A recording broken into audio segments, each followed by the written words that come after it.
ఏండోయ్, ఇది శ్రావణ మాసం కదండి. అందుకు మా అమ్మ ప్రసాదం పులిహోర ప్రసాదం బూర్లు చేసిందండి. శ్రావణ మాసంలో కానీ వరలక్ష్మి వ్రతం నాడు కానీ ఇవి ఖచ్చితంగా చేసుకుంటారండి. ఇంక ఈ రెండింటినీ మా అమ్మ ఎలా వండిందో మా అమ్మే చెప్తుంది చూడండి. ముందుగా ప్రసాదం బూరెలు ఎలా వండాలో చూసేద్దామండి. దీనికోసం మనం 4 గంటల ముందు ఒక మీడియం సైజ్ గ్లాస్తో మినపగుళ్ళు తీసుకొని అదే గ్లాస్తో 1 గ్లాసున్నర రేషన్ బియ్యం తీసుకోవాలి. వీటిని 1కి 2 సార్లు బాగా కడిగి 3 నుంచి 4 గంటలు నానబెట్టుకోవాలి. ఇప్పుడు మనం బూరెలకు ప్రసాదం ఎలా తయారు చేయాలో చూద్దామండి.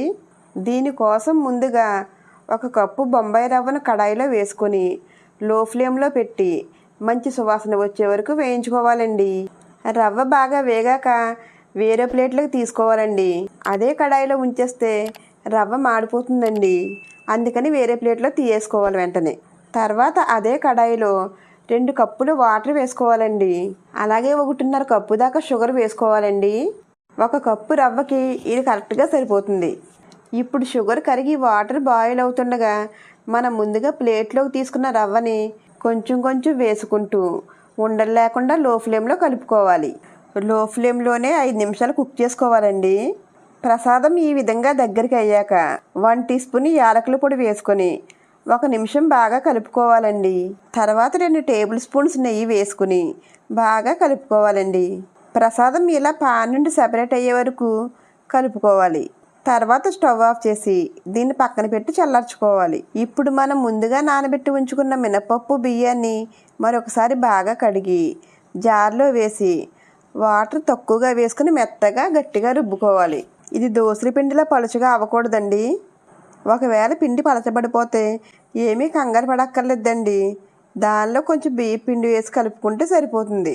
పిండి కన్సిస్టెన్సీ ఈ విధంగా ఉండాలండి. దీనిలో 1/2 table spoon salt 1 table spoon sugar వేసుకోవాలండి. ఇప్పుడు దీన్ని గరిటెతో బాగా కలుపుకోవాలండి. పిండిలో షుగర్ వేయటం వల్ల పిండి అనేది తీపిగా మారి తినటానికి బాగుంటుందండి.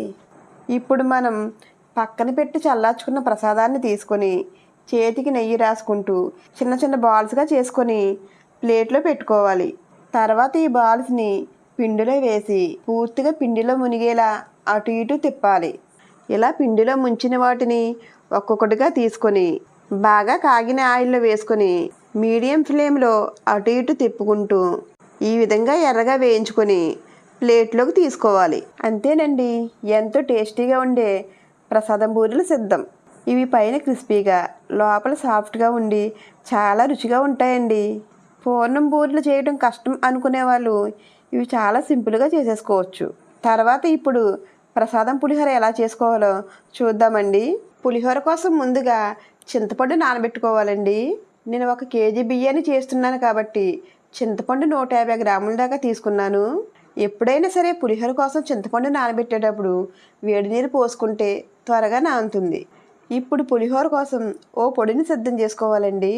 ముందుగా స్టవ్ పైన పాన్ పెట్టి 1 టీ స్పూన్ పచ్చిశనగపప్పు 1 టీ స్పూన్ చాయ్ గుళ్ళు వేసుకొని దోరగా ఫ్రై చేసుకోవాలి. ఇవి దోరగా ఫ్రై అయ్యాక 1 టీ స్పూన్ ధనియాలు 1/2 టీ స్పూన్ జీరా 1 స్పూన్ ఆవాలు 1/2 టీ స్పూన్ మెంతులు వేసుకొని లో ఫ్లేమ్లో పెట్టుకొని మాడకుండా దోరగా ఫ్రై చేసుకోవాలి. ఇవి బాగా వేగిన తర్వాత చివరిలో 2 ఎండుమిర్చి వేసుకొని 1 నిమిషం ఫ్రై చేసుకోవాలండి. ఎండుమిర్చి త్వరగా మాడిపోతాయి కాబట్టి చివరిలోనే వేసుకోవాలండి, ముందుగా వేయకూడదు. ఇప్పుడు వీటిని వేరే ప్లేట్లోకి తీసుకొని బాగా చల్లార్చుకోవాలి. ఇవి బాగా చల్లారాక మిక్సీ జార్లో వేసుకొని మరీ మెత్తగా కాకుండా కొంచెం బరగ్గా ఈ విధంగా పొడి చేసుకోవాలండి. నేను పులిహోర కోసం ముందుగా 1 కేజీ రైస్ వండి పెట్టుకున్నానండి. పులిహోరకి ఎప్పుడు రైస్ పొడి పొడిగా కొంచెం పదునుగా ఉంటేనే బాగుంటుంది. రైస్ పొడి పొడిగా ఉండాలంటే ఉడికేటప్పుడు 1 స్పూన్ ఆయిల్ వేసుకోవాలండి. ఇలా ఆయిల్ వేసుకుంటే మెతుకులు ఒకదానికొకటి అంటుకోకుండా విడిగా ఉంటుంది. ఇప్పుడు ఈ ఉడికించుకున్న రైస్లో చిన్న గిన్నెడు వేరుశనగ ఆయిల్ వేసుకోవాలండి. పులిహోరకి ఎప్పుడు వేరుశనగ ఆయిల్ లేదా నువ్వుల నూనె అయితేనే చాలా బాగుంటుందండి. అలాగే ఇప్పుడు ఈ రైస్లో గుప్పెడు కరివేపాకు చిన్న గిన్నెడు అల్లం తరుగు వేసుకుని బాగా కలుపుకోవాలండి. ఈ విధంగా కలుపుకోవడం వల్ల కరివేపాకు వాసన అల్లం ఘాటు రైస్కి బట్టి పులిహోర చాలా రుచిగా ఉంటుందండి. అలాగే మనం ముందు మిక్సీ పట్టుకున్న పౌడర్ కూడా రైస్లో వేసుకొని బాగా కలుపుకొని ఒక పక్కన పెట్టుకోవాలండి. ఇప్పుడు స్టవ్ పై మళ్ళీ కడాయి పెట్టుకొని ఇప్పుడు మనం ముందుగా నానబెట్టుకున్న చింతపండును చక్కగా రసం తీసుకొని వడకట్టుకుంటూ వేసుకోవాలి. ఇలా చింతపండును 2 సార్లు చక్కగా రసం తీసి వేసుకోవాలండి. తర్వాత దీనిలో చిన్న గిన్నెడు వేరుశనగ నూనె, ఒక 6 పచ్చిమిర్చి, 1/2 టీ స్పూన్ పసుపు వేసుకొని ఒకసారి బాగా కలుపుకోవాలండి. చింతపండు పులుసు మరుగుతుండగా 2 టేబుల్ స్పూన్ ఉప్పు, అంగుళం బెల్లం ముక్క వేసుకొని ఒకసారి బాగా కలుపుకోవాలండి. పులుసు ఇలా చిక్కగా దగ్గరికి అయ్యే వరకు ఉడికించుకోవాలండి. తర్వాత స్టవ్ ఆఫ్ చేసుకొని దీని రైస్లో వేసి అంతా కలిసేటట్టు బాగా కలుపుకోవాలి. ఇప్పుడు పులిహోరకు పోపు సిద్ధం చేసుకుందామండి. ఇప్పుడు స్టవ్ పై కడాయి పెట్టి 100 గ్రాముల దాకా ఆయిల్ వేసుకోవాలండి. పులిహోరకి ఎప్పుడు ఆయిల్ ఎక్కువగా ఉంటేనే బాగుంటుంది. ఆయిల్ బాగా వేడయ్యాక ముందుగా అరకప్పు వేరుశనగలు వేసుకొని దోరగా ఫ్రై చేసుకోవాలండి. అలాగే 2 టేబుల్ స్పూన్ పచ్చిశనగపప్పు వేసుకొని ఫ్రై చేసుకోవాలండి. ఇవి కొంచెం ఫ్రై అయ్యాక 2 టేబుల్ స్పూన్ల మినపప్పు వేసుకోవాలండి. నేనైతే పొట్టి మినపప్పు తీసుకున్నాను, మీరు చాయపప్పు అయినా తీసుకోవచ్చు, మీ ఇష్టం. అలాగే 1 టేబుల్ స్పూన్ ఆవాలు, 4 పచ్చిమిర్చి, గుప్పుడు కరివేపాకు, ఒక 10 ఎండుమిర్చి, 1/2 టీ స్పూన్ పసుపు, అలాగే చివరిలో కొంచెం ఇంగు వేసుకొని బాగా కలుపుకొని స్టవ్ ఆఫ్ చేసుకోవాలి. దీన్ని ఇప్పుడు పులిహోర రైస్లో వేసుకొని రైస్కి బాగా పట్టేటట్టు కలుపుకోవాలండి.